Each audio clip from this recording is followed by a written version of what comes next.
তাসনিম জারা ঢাকা ৯ আসনে স্বতন্ত্র প্রার্থী হিসেবে মনোনয়ন জমা দিয়েছিলাম, সেটা আপাতত গৃহীত হয়নি। সেই সিদ্ধান্তকে আমরা আপিল করেছি। আপনারা দেখেছেন, রিপোর্ট করেছেন যে একদম ১.৫ দিনের মাথায় প্রায় ৫,০০০ মানুষ স্বতঃস্ফূর্তভাবে আমাদের কে স্বাক্ষর দিয়েছেন, অনেক ভালোবাসা দিয়েছেন, নিজেরাই স্বেচ্ছাসেবী হিসেবে বুথ করেছেন, ভলান্টিয়ারিং করেছেন।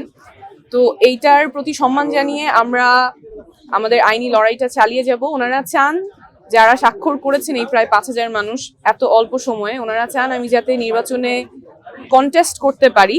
তো সেই জন্য আমরা আপিল করেছি এবং আমরা আইনি প্রক্রিয়ার লড়াইটা চালিয়ে যাব। আর এই ব্যাপারে যে টেকনিক্যাল ডিটেলস, সেটা আমাদের আইনজীবী আরমান হোসেন উনি এখন ব্যাখ্যা করবেন। আপনারা জানেন, বিভাগীয় কমিশনার ঢাকা তথা ঢাকা ৯ আসনের রিটার্নিং অফিসার কর্তৃক ডক্টর তাসনিম জারার যে মনোনয়ন বাতিলের আদেশ হয়েছে, সেই আদেশের বিরুদ্ধে আমরা আজকে নির্বাচন কমিশনে আপিল করেছি। আমরা গণপ্রতিনিধিত্ব আদেশ ১৯৭২-এর অনুচ্ছেদ ১৪ দফা ৫ এবং নির্বাচন পরিচালনা বিধিমালা ২০০৮-এর বিধি ৫ অনুযায়ী আজকে এই আপিলটি দায়ের করেছি। আইনগতভাবে আমাদের এই আপিলে জয়ী হওয়ার শতভাগ সম্ভাবনা আছে। আমরা আইনগতভাবে আশা রাখতে পারি, আমাদের সে আত্মবিশ্বাস আছে যে এই আপিলে আমরা জয়ী হয়ে আসব এবং আমরা প্রত্যাশা রাখি যে এই আপিলে জয়ী হওয়ার মাধ্যমে ডক্টর তাসনিম জারা আবার পুনরায় জনগণের প্রার্থী হিসেবে ঢাকা ৯ আসনে নির্বাচনের প্রতিদ্বন্দ্বিতা করতে পারবে।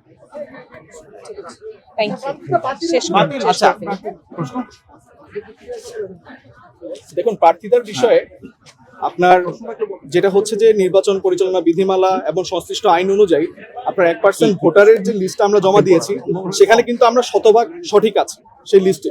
কিন্তু যেহেতু আমরা যে সময় এই ভোটারের লিস্টটা কালেক্ট করছিলাম, যে সময় আমরা স্বাক্ষরটা কালেক্ট করছিলাম, আপনারা জানেন নির্বাচন কমিশনের কোনো ওয়েবসাইট কাজ করছিল না, যেটার মাধ্যমে আমরা ভেরিফাই করতে পারবো যে যিনি আমাদের এখানে স্বাক্ষর করছেন উনি আদতে ঢাকা ৯ আসনের ভোটার কিনা।